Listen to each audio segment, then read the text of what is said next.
자, 심화, 전지전이와 연력학 부분에 대해서 살펴보도록 하겠습니다. 본 내용은 좀 어려울 수 있습니다. 하지만 여러분들이 연력학적인 과정들을 모두 증명하거나 하진 않고 그 결과적인 내용을 바탕으로 내용을 진행할 테니까요. 여러분들이 잘 읽어보시면 크게 어렵지 않게 이해할 수 있을 거라고 생각됩니다.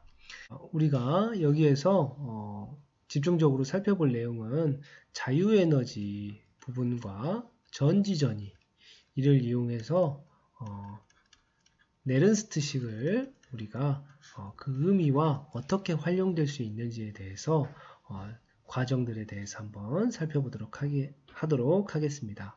자, 깁스 에너지는 우리가 앞에서 얘기했었죠. 깁스의 자유에너지 변화라고 하는 것은 우리가 반응의 자발성을 판단하는 데 매우 유용한 도구라고 한다고 그랬습니다. 그래서 깁스 에너지가 0보다 작은 경우 그 반응은 자발적이고 0보다 큰 경우 비자발적이며 0인 경우에는 그 반응이 평형 상태에 도달해 있다는 것을 의미한다고 하였습니다.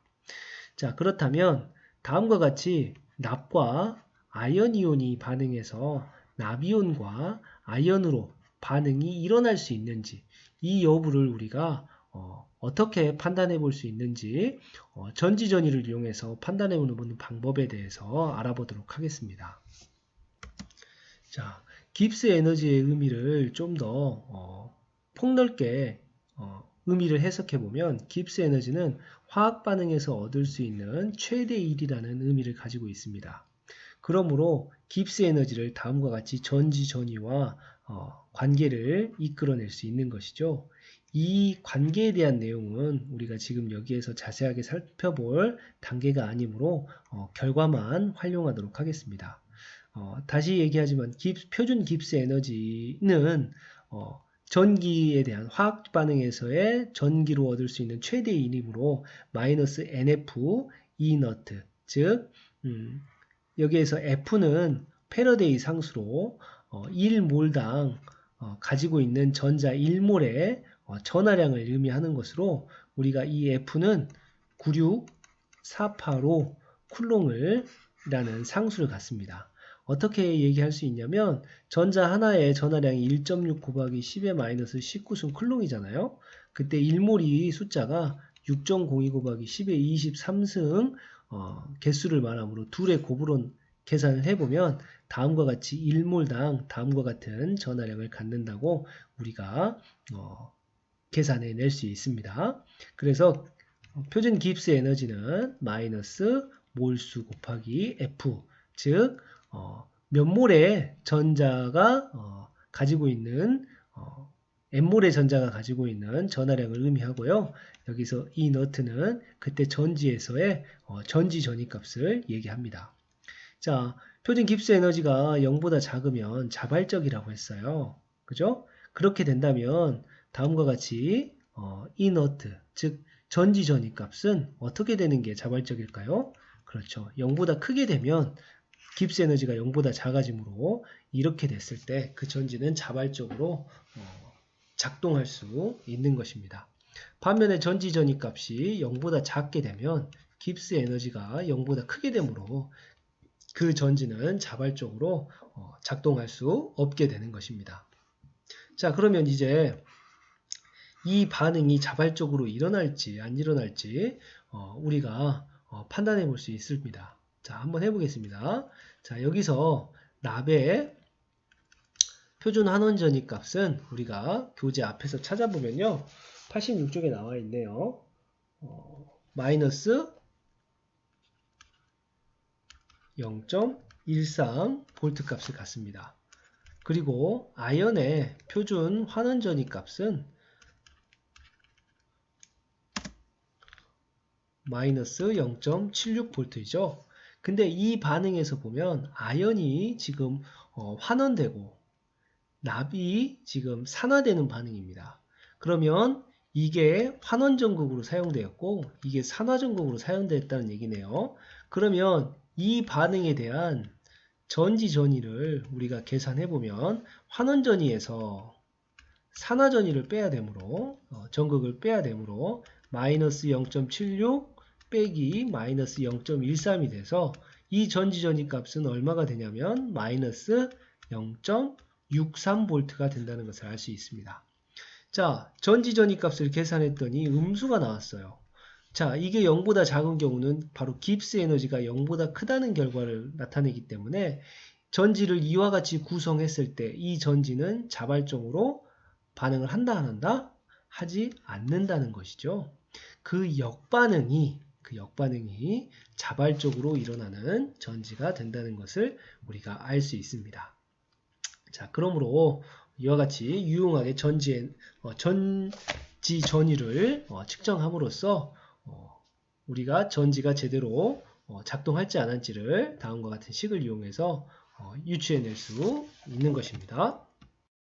자, 그 다음 평형상수와의 관계도 한번 같이 살펴보도록 하겠습니다.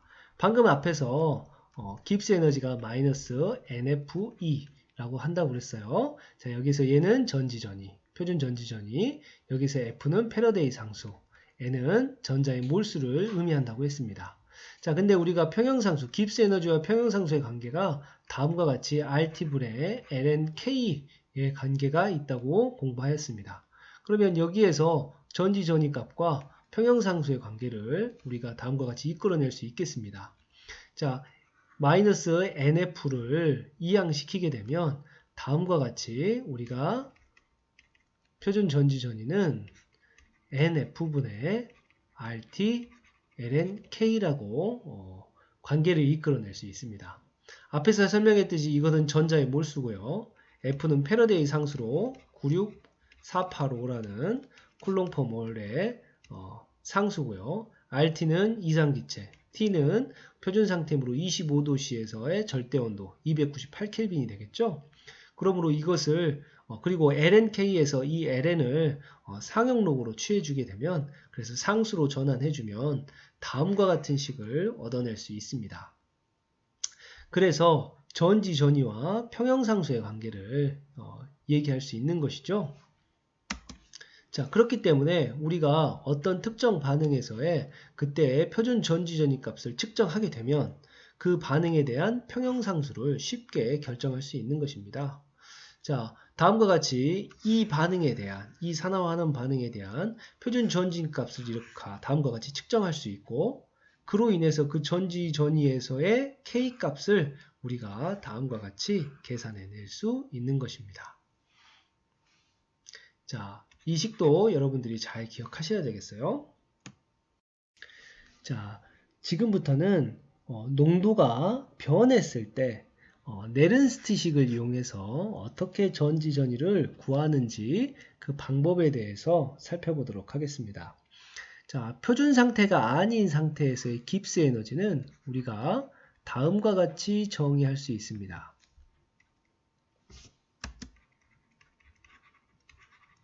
그죠?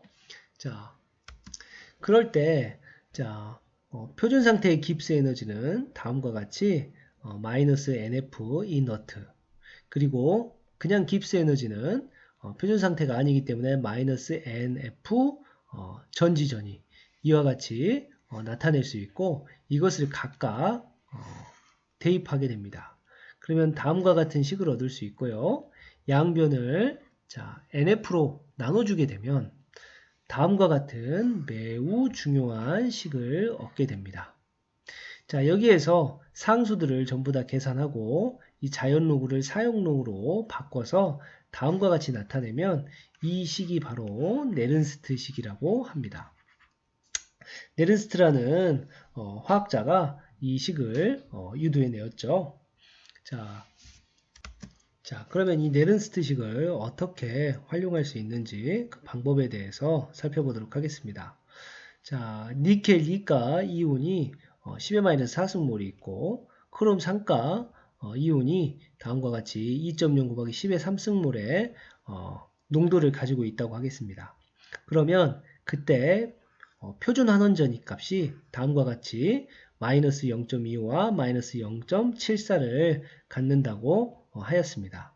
자, 그랬을 때 어느 녀석이 산화전극이고 어느 녀석이 환원전극인지는 앞에서 얘기했던 것처럼 다음과 같이 전지전이를 환원전이를 비교해서 우리가 알아볼 수 있죠.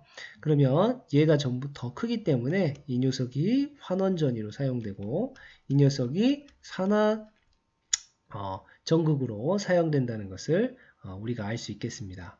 그래서 이 두 개의 반응에 대한 전체 반응을 다음과 같이 우리가 적어보면 총 전자가 몇 개를 이동하는지를 우리가 알 수 있겠죠? 여기에서 총 사용한 N의 전자의 몰수는 6몰이 됨을 알 수 있습니다. 니켈 2가가 지금 니켈 0, 지금 산화수 0으로 되는데 원자가 지금 3개가, 이온이 3개가 반응해서 3개가 만들어졌죠? 그러니까 총 6개의 전자를 내주고 크롬이 6개의 전자를 받았다는 것을 알 수 있습니다. 여기서도 마찬가지로 이 반응식을 만들어주기 위해서 여기서 곱하기 3을, 잘못했네요. 곱하기 3을 해주기 때문에 6개의 전자들을 주고받았다는 것을 알 수 있습니다. 자, 그래서 여기에 6이 들어가고요. 그 다음에 이걸 바탕으로 표준 전지전위 값도 계산할 수 있죠. 그러면 환원전극에서 산화전극을 빼주면 다음과 같이 우리가 계산할 수 있어서 이 값을 계산할 수 있겠습니다. 그래서 여기다가 대입해 주고요. 로그 Q에서 반응지수 Q는 어떻게 되냐면 반응물의 B분의 생성물의 B죠. 그래서 Q는 다음과 같이 쓸 수 있겠습니다. 고체는 쓰지 않죠. 니켈 2가의 3승, 그 다음에 크롬 3가의 제곱 형태로 쓸 수 있고 각각의 농도를 이 반응지수에 넣어서 이 값을 계산할 수 있습니다. 그로 인해서 우리가 이 전지전위, 농도에 따른 전지전위를 계산해낼 수 있는 것입니다.